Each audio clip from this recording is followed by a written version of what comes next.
What's up everybody? Today I'm going to be installing the intercooler on my 300ZX.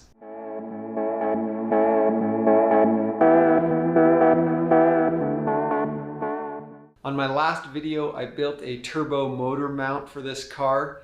If you want to see that, I'll put a link to it. Today I'm going to be installing the intercooler, so let's get to it. As you can see, it has the inlet and the outlet on the same side. Typically, or what you see most of the time, is an inlet on one side and then the outlet, on the other side. However, I decided to go with this one because I figured that it would reduce the intercooling piping that I need in the engine. If you've looked at many turbo projects that people have done on these cars, a lot of times there's a lot of intercooler piping, and I thought it would just be simpler and easier doing it this way.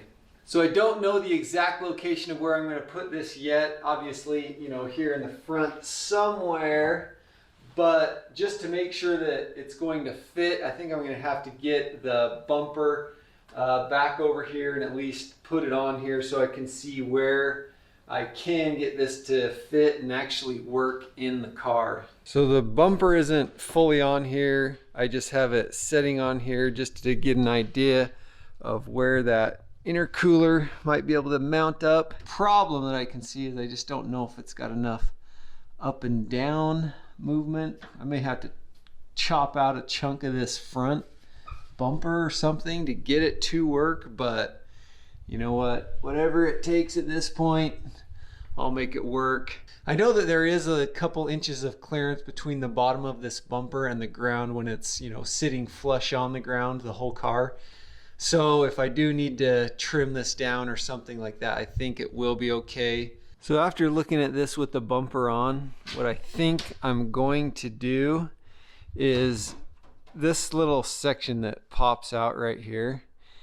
I think I'm just going to take a hacksaw and cut that off all the way across. If I hold this up here, you can tell that, there's no way this thing's going to fit, but if you can get back behind this bumper, I can actually push it up about 3 inches. That would be just enough. I think that this portion of the intercooler would be up, hiding behind the bumper. And that way, it would give me something a little bit more like that. So let's get to cutting and see what happens. If I can get good. Now this intercooler fits up there pretty good. If I can get, this right here tucked up pretty much even with the top of this metal bumper, I think that this thing will fit pretty well actually. The only thing that I'll have to figure out is how to do all the piping, but I'll worry about that when the time comes. So what you won't see on the video is me trying about 10 different ways to mount this stupid intercooler.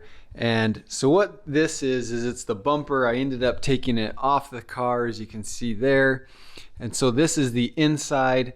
This will be the driver's side of the car here. What I did is I got a couple scrap pieces of aluminum and I just bent them into a 90-degree. So bolts onto the intercooler here and then bolts onto the bumper right here. And it does that on each side. I'm hoping that this will be strong enough to hold it. I'm a little concerned that that aluminum might be a little soft and may bend, but we'll see what happens. It is going to be definitely close right here where this comes off, and this is where it mounts to the car. But I think I'll have just enough space to where I can fit in a 90-degree elbow on there. So let's get this back on the car and see how it looks.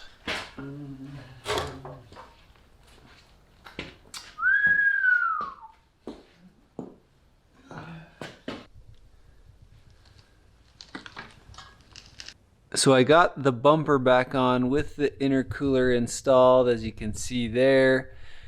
I'll just have to cross my fingers and hope that when I put the plastic bumper part back on that it will actually cover it. But if not, I can do a little more modifications. But right now I think it looks pretty good. I guess we'll see how it works in the end. So thanks for watching my video. I know I don't put them out very often, but if you want to see more work on this car, just click my logo to subscribe. And once again, thanks for watching.